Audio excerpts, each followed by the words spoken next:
Ce script explore le mystérieux pouvoir féminin que Carl Jung identifiait comme capable de créer un attachement profond et irrésistible. Il s'agit de cette énergie authentique qui émane des femmes qui ont intégré leur psyché complète, créant un magnétisme naturel qui transcende la simple attraction physique, révélée aux femmes le secret de leur pouvoir d'attraction le plus profond. Non pas la manipulation ou la séduction, mais l'activation de leur essence féminine authentique qui crée des liens durables et transformateurs. Il y a en chaque femme un mystère que même elle ne comprend pas complètement, une force qui peut transformer les cœurs les plus fermés en jardins fleurissants. Ces paroles de Carl Jung révèlent une vérité que les femmes modernes ont largement oubliée. Leur pouvoir le plus profond ne réside pas dans ce qu'elles font, mais dans qui elles sont. Si vous vous êtes déjà demandé pourquoi certaines femmes semblent exercer un magnétisme irrésistible sur les hommes, pas par leur beauté physique ou leur manipulation, mais par quelque chose de plus subtil et de plus profond, vous touchez à l'un des secrets les mieux gardés de la psychologie féminine. Ce pouvoir n'a rien à voir avec les techniques de séduction qu'on vous a peut-être enseignées. Il ne s'agit pas de jouer des jeux psychologiques, de créer artificiellement de la distance ou de manipuler les émotions masculines. C'est exactement l'inverse. C'est l'activation de votre authenticité la plus profonde qui crée un champ magnétique naturel autour de vous. Jung comprenait que l'attraction véritable, celle qui crée des attachements durables et transformateurs, opère à des niveaux bien plus profonds que la simple chimie physique ou la compatibilité sociale. Elle se joue dans les archétypes, dans l'inconscient collectif, dans ces courants invisibles qui connectent les êtres humains au niveau de l'âme. Laissez-moi vous parler de Camille. Camille n'était pas ce qu'on appellerait conventionnellement la plus belle dans son cercle social. Elle ne jouait pas de jeux psychologiques, ne calculait pas ses réponses, ne suivait aucune stratégie de séduction. Pourtant, elle avait quelque chose qui rendait les hommes littéralement incapables de l'oublier après l'avoir rencontrée. Ce quelque chose, Camille l'avait développé sans s'en rendre compte à travers son parcours de guérison personnelle. Ayant survécu à une famille dysfonctionnelle et à plusieurs relations toxiques, elle avait fait le travail difficile de se reconnecter à elle-même. Elle connaissait ses blessures et les avait transformées en sagesse. Elle avait intégré son ombre et récupéré ses parties perdues. Cette intégration créait chez elle une qualité rare dans notre monde moderne, une présence authentique totale. Quand Camille vous regardait, elle vous voyait vraiment. Quand elle parlait, ses paroles venaient de son cœur, pas de son mental calculateur. Quand elle riait, c'était un son spontané et libre qui révélait sa joie véritable. Les hommes qui rencontraient Camille se trouvaient face à quelque chose qu'ils avaient rarement expérimenté. Une femme qui était complètement elle-même, sans masque, sans performance, sans agenda caché. Cette authenticité créait chez eux une résonance profonde, réveillant leur propre désir d'authenticité qu'ils avaient peut-être enfoui sous des années de conditionnements sociaux. Jung expliquait ce phénomène par la théorie des archétypes. Quand une femme active pleinement son archétype féminin authentique, non pas la version stéréotypée que la société lui impose, mais sa véritable essence féminine, elle devient un catalyseur de transformation pour tous ceux qui entrent dans son champ énergétique. Cet archétype féminin intégré contient plusieurs éléments puissants: la sagesse intuitive qui voit au-delà des apparences, la compassion qui guérit sans juger, la force douce qui protège sans dominer, et cette capacité mystérieuse de créer un espace sacré où les autres se sentent vus et acceptés dans leur totalité. C'est cette combinaison qui crée ce que Jung appelait le pouvoir de transformation par la présence. Quand un homme rencontre une femme qui a activé cette dimension de son être, il ne ressent pas seulement de l'attraction, il ressent une possibilité de transformation personnelle. Presque en étant près d'elle, il pourrait devenir une meilleure version de lui-même. Cette dynamique explique pourquoi certaines femmes créent des attachements si profonds et durables. Ce n'est pas parce qu'elles rendent les hommes dépendants ou obsédés, c'est parce qu'elles réveillent en eux la nostalgie de leur propre authenticité perdue. Mais comment une femme active-t-elle consciemment cette force magnétique naturelle? La réponse pourrait vous surprendre par sa simplicité et sa profondeur.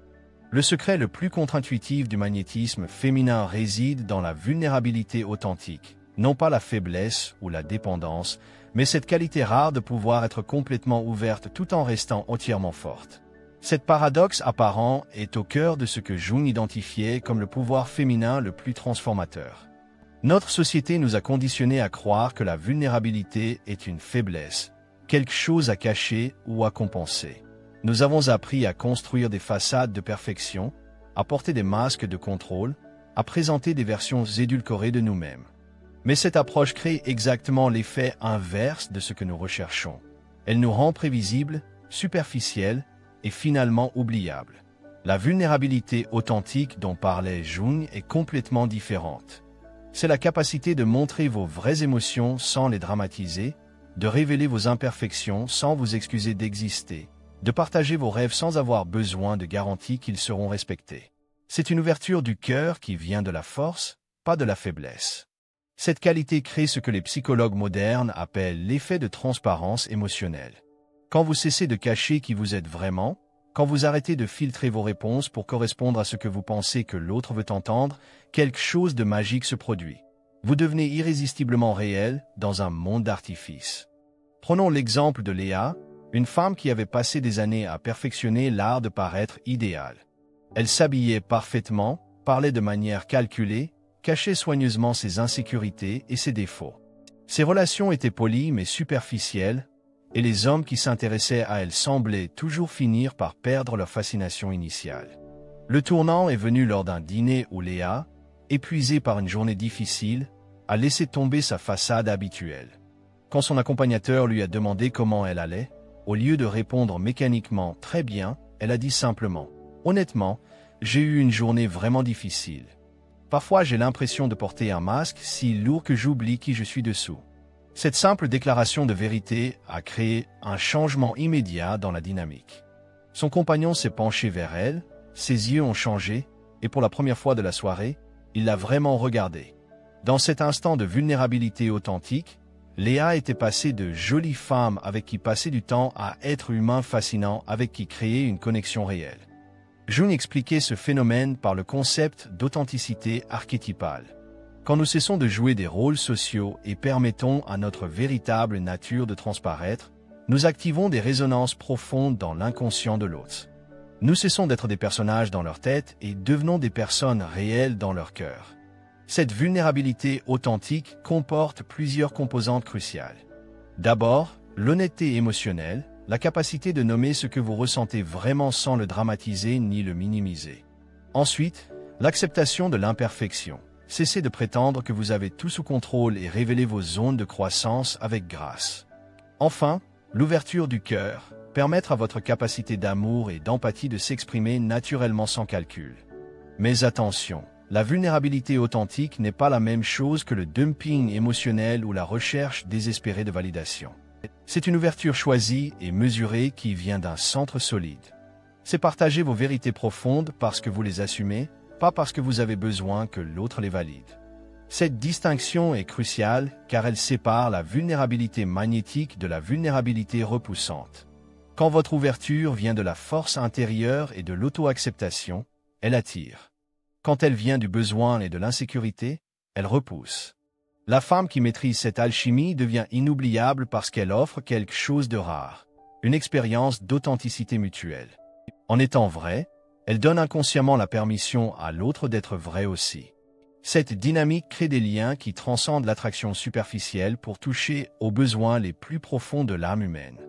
Jung observait que les hommes, souvent conditionnés à réprimer leurs émotions et leur vulnérabilité, ressentent une attraction presque magnétique vers les femmes qui peuvent modeler cette authenticité émotionnelle avec force et grâce. Elles deviennent des guides involontaires vers leur propre intégration psychologique. C'est pourquoi cette vulnérabilité authentique crée des attachements si profonds et durables. Elle ne touche pas seulement au désir, elle touche au besoin fondamental de connexion véritable et de croissance personnelle.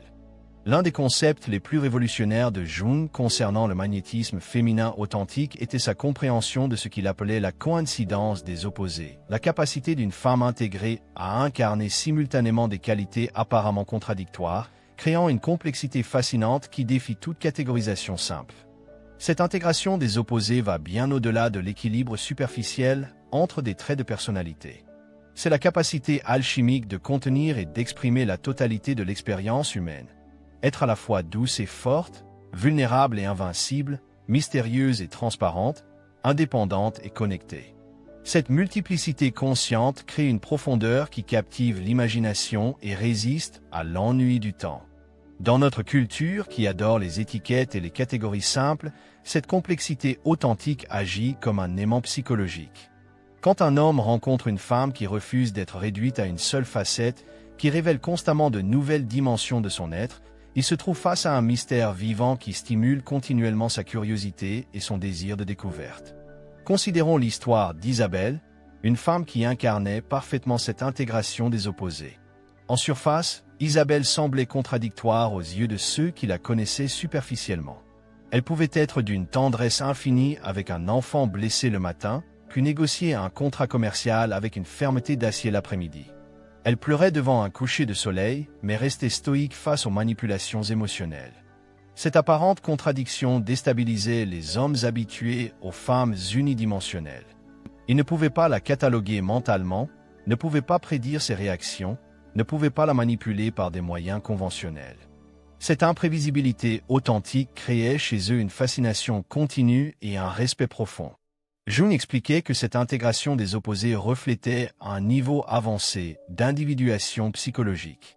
La plupart des gens, par conditionnement social ou par peur du jugement, développent des personnalités partielles qui privilégient certains aspects de leur nature tout en réprimant d'autres.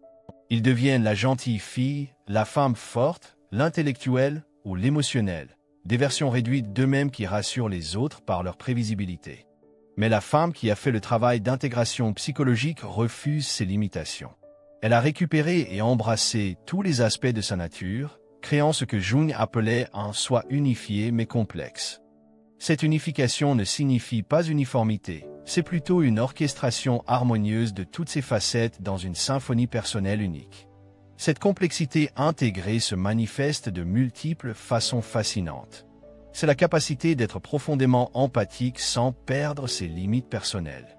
C'est pouvoir être passionnément romantique tout en restant rationnellement lucide. C'est exprimer une spiritualité profonde sans nier sa nature terrestre et sensuelle.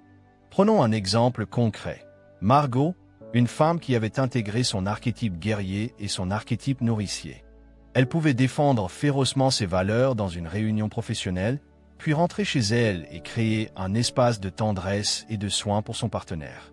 Cette capacité de naviguer fluidement entre différents modes d'être, sans perdre son authenticité, créait chez son compagnon un sentiment d'admiration et de sécurité profond. Il se sentait en sécurité parce qu'il savait qu'elle pouvait se protéger et le protéger quand c'était nécessaire.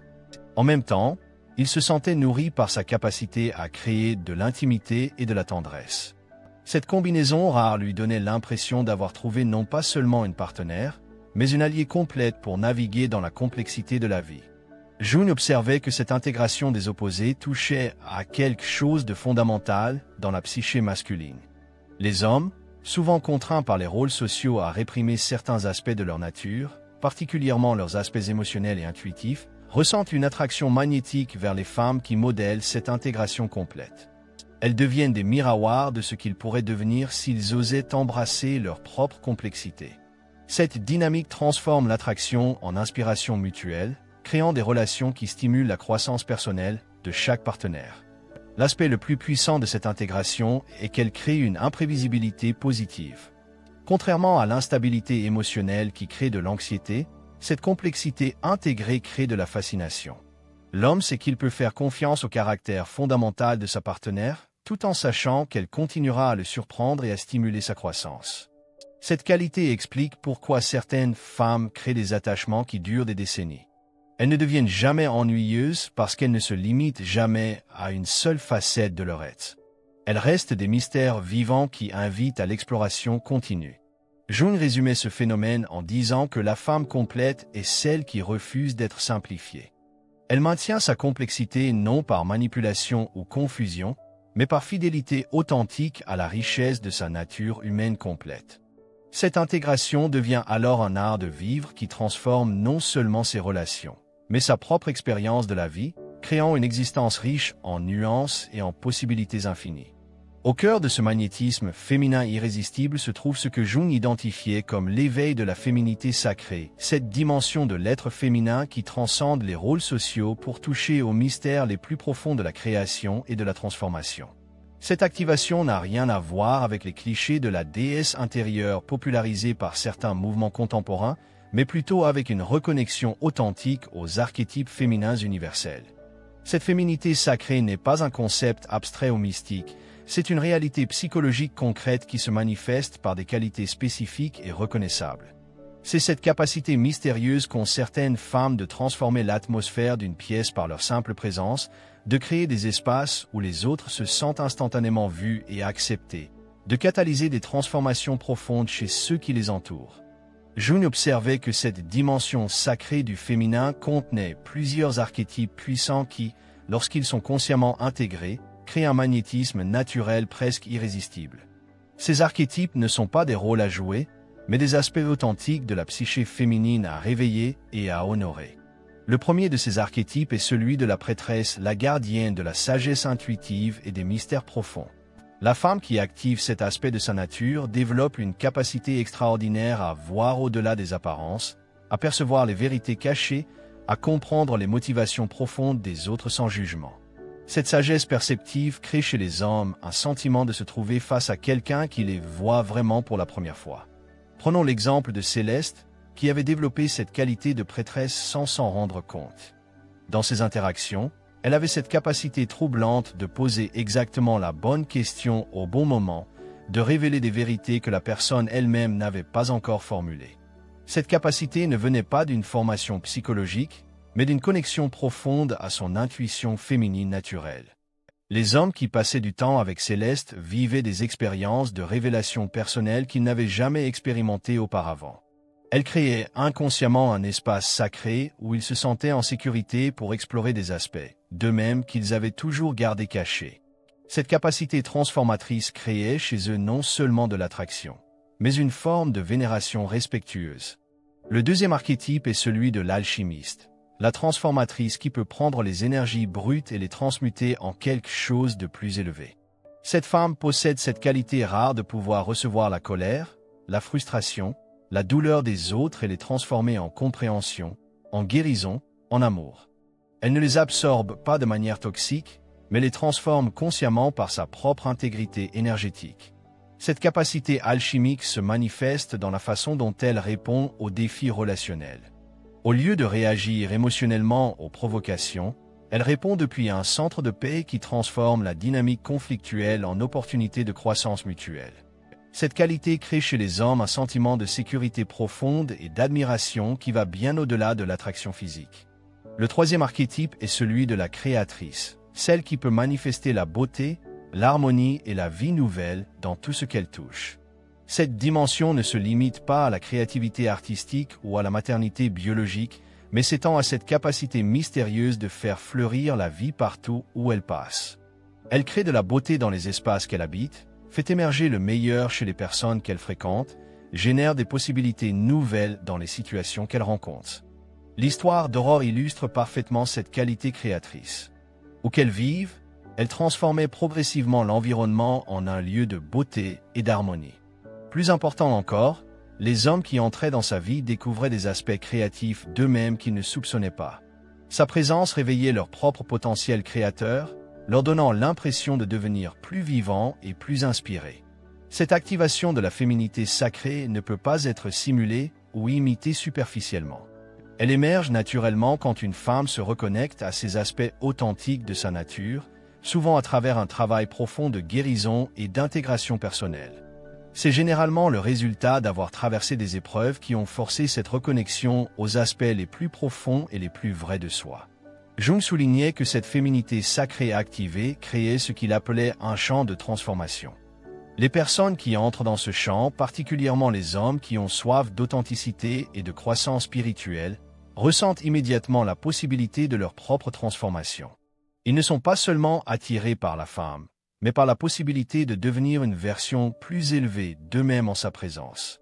Cette dynamique explique pourquoi certaines femmes inspirent des dévotions qui peuvent durer toute une vie. Elles ne représentent pas seulement un objet de désir, mais un catalyseur de transformation personnelle. Elles incarnent la possibilité vivante de ce que Jung appelait l'individuation, le processus de devenir pleinement soi-même. L'activation consciente de cette féminité sacrée devient alors le secret ultime du magnétisme féminin authentique. Non pas séduire ou manipuler, mais inspirer et transformer par la simple authenticité de son être le plus élevé. Ce qui distingue fondamentalement une femme magnétique d'une femme ordinaire réside dans sa relation avec ses propres émotions et sa capacité à naviguer dans les courants émotionnels avec maîtrise et grâce. Jung identifiait cette compétence comme l'un des aspects les plus puissants du développement féminin mature, la transformation des émotions de force chaotique en outils de création et de connexion. Cette maîtrise émotionnelle ne signifie pas suppression ou contrôle rigide des sentiments. C'est exactement l'inverse. C'est la capacité de ressentir profondément tout en maintenant son centre, de laisser les émotions informer sans qu'elles dominent, d'utiliser l'intelligence émotionnelle comme une boussole plutôt que comme une tempête. La femme qui a développé cette maîtrise possède une qualité que Jung appelait la stabilité dans le flux. Elle peut traverser des intensités émotionnelles profondes sans perdre son ancrage intérieur. Cette capacité crée chez les hommes un sentiment de sécurité et d'admiration profond, car ils reconnaissent instinctivement quelqu'un qui peut naviguer dans les eaux parfois turbulentes de la vie émotionnelle sans s'y noyer. Prenons l'exemple de Diane, qui avait développé cette maîtrise à travers des années de travail personnel. Quand elle traversait des moments difficiles, une déception professionnelle, un conflit relationnel, une période de doute, elle ne niait pas ses émotions ni ne les déversait de manière incontrôlée sur son entourage. Elle les accueillait, les ressentait pleinement, les laissait l'informer, puis les transformait en sagesse et en action constructive. Cette approche créait chez les hommes qui l'entouraient un respect et une fascination particuliers. Ils voyaient en elle quelqu'un qui pouvait faire face aux défis de la vie avec une résilience émotionnelle qu'eux-mêmes aspiraient à développer. Sa capacité à transformer la difficulté en croissance devenait un modèle inspirant de maturité émotionnelle. Jung observait que cette maîtrise émotionnelle impliquait plusieurs compétences spécifiques. D'abord, la reconnaissance émotionnelle, la capacité d'identifier précisément ce qui se passe dans son paysage intérieur sans confusion ni déni. Ensuite, l'autorégulation, pouvoir moduler l'intensité et l'expression de ses émotions selon le contexte et les besoins de la situation. Mais l'aspect le plus magnétique de cette maîtrise réside dans ce que Jung appelait l'alchimie émotionnelle, la capacité de transformer les émotions difficiles en sagesse et en compassion. La femme qui maîtrise cet art peut recevoir la colère et la transformer en clarté, accueillir la tristesse et la transmuter en empathie profonde, embrasser la peur et la convertir en prudence sage. Cette capacité transformatrice crée un phénomène fascinant dans ses relations. Les hommes découvrent qu'ils peuvent partager avec elle leurs propres tempêtes émotionnelles sans craindre d'être jugés, rejetés ou de la déstabiliser. Elle devient un port sûr dans les orages de la vie, quelqu'un qui peut tenir l'espace pour leur propre processus de guérison et de croissance. L'histoire de Fabienne illustre parfaitement cette dynamique. Son partenaire traversait une crise professionnelle majeure qui le plongeait dans des cycles de colère et de découragement. Plutôt que de prendre ses émotions personnellement ou d'essayer de les réparer, Fabienne maintenait sa propre stabilité émotionnelle tout en créant un espace d'accueil pour son processus. Elle écoutait sans conseiller prématurément, validait ses sentiments sans les amplifier, restait présente à sa douleur sans s'y perdre elle-même. Cette capacité à être un témoin stable et compassionné permettait à son partenaire de naviguer dans sa crise avec plus de clarté et de résolution. Il développait pour elle non seulement de la gratitude, mais une admiration profonde pour sa sagesse émotionnelle. Cette maîtrise émotionnelle crée également ce que Jung appelait l'effet miroir transformateur.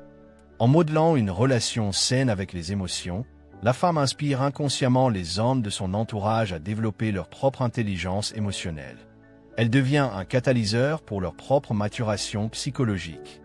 L'aspect peut-être le plus puissant de cette maîtrise est qu'elle permet à la femme de rester pleinement ouverte émotionnellement sans devenir vulnérable aux manipulations.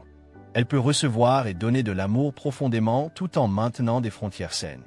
Cette combinaison d'ouverture et de force crée un magnétisme irrésistible. Jung soulignait que cette compétence émotionnelle mature représentait l'un des plus grands dons que la psyché féminine peut offrir au monde.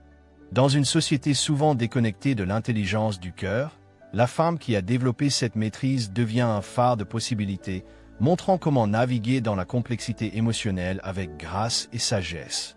Cette maîtrise n'est pas innée. Elle se développe à travers l'expérience, l'introspection, et souvent à travers la transformation consciente des blessures émotionnelles en source de force et de compassion. L'un des paradoxes les plus fascinants du magnétisme féminin authentique réside dans ce que Jung appelait l'indépendance magnétique, cette qualité apparemment contradictoire d'être complètement autonome tout en étant profondément connecté, de n'avoir besoin de personne tout en étant capable d'intimité véritable. Cette qualité crée chez les hommes une attraction presque irrésistible parce qu'elle défie tout leur conditionnement sur les relations et l'attachement. L'indépendance magnétique n'est pas l'indépendance défensive de la femme blessée qui s'est fermée par protection, ni l'indépendance superficielle de celle qui prétend ne rien ressentir. C'est l'indépendance mature de la femme qui s'est trouvée elle-même et qui choisit de partager sa plénitude plutôt que de combler ses manques à travers l'autre. Cette forme d'autonomie crée une dynamique relationnelle révolutionnaire. Au lieu de chercher un partenaire pour se compléter, la femme magnétiquement indépendante entre en relation depuis sa propre complétude. Cette différence subtile mais cruciale transforme complètement la nature de l'attraction qu'elle génère. Considérons l'exemple de Valérie, qui incarnait parfaitement cette indépendance magnétique. Elle avait une vie riche et épanouissante, une carrière qu'elle adorait, des amitiés profondes, des passions créatives, une relation spirituelle développée avec elle-même. Quand elle rencontrait des hommes, elle n'était pas en mode évaluation de partenaires potentiels, mais en mode découverte d'une personne intéressante. Cette attitude créait immédiatement une dynamique différente. Les hommes se rendaient compte qu'ils n'étaient pas en train d'être interviewés pour un rôle dans sa vie, mais invités à partager quelque chose de beau avec quelqu'un qui était déjà épanoui. Cette absence de pression et de besoin créait paradoxalement une attraction plus forte. Jung expliquait ce phénomène par le concept des attractions par la plénitude. Contrairement à l'attraction par la complémentarité, où on cherche quelqu'un pour combler nos manques, l'attraction par la plénitude émane de quelqu'un qui déborde déjà de vie et souhaite la partager. Cette forme d'attraction est infiniment plus puissante car elle ne crée pas de dépendance mais de la gratitude. L'homme qui rencontre une femme magnétiquement indépendante vit une expérience libératrice. Il réalise qu'il n'est pas responsable de son bonheur, qu'il n'a pas à la réparer ou à la compléter, mais qu'il peut simplement apprécier qu'elle ait ajouté sa propre couleur à la palette déjà riche de sa vie. Cette dynamique crée ce que Jung appelait l'attachement par choix plutôt que par besoin. L'homme ne s'attache pas parce qu'il a peur de la perdre, bien qu'il puisse avoir cette peur, mais parce qu'être avec elle enrichit sa propre existence de manière unique et irremplaçable. L'art de cette indépendance magnétique réside dans l'équilibre délicat entre autonomie et ouverture. La femme qui l'a maîtrisée peut dire « je n'ai pas besoin de toi », mais je te choisis et le dire de manière à ce que ce soit la déclaration d'amour la plus puissante qu'un homme puisse entendre. Cette qualité transforme également la dynamique de pouvoir dans les relations.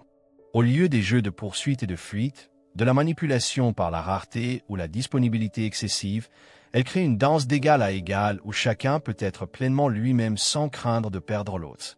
Jung observait que cette indépendance magnétique représentait l'aboutissement du processus d'individuation féminine. La femme qui l'a développée n'est plus dans la réaction aux attentes sociales ou aux besoins des autres, mais dans l'action depuis son propre centre authentique. Cette transformation crée un magnétisme naturel parce qu'elle libère les autres de la pression d'avoir à la rendre heureuse tout en les inspirant à devenir la meilleure version d'eux-mêmes pour mériter sa présence choisie plutôt que nécessaire.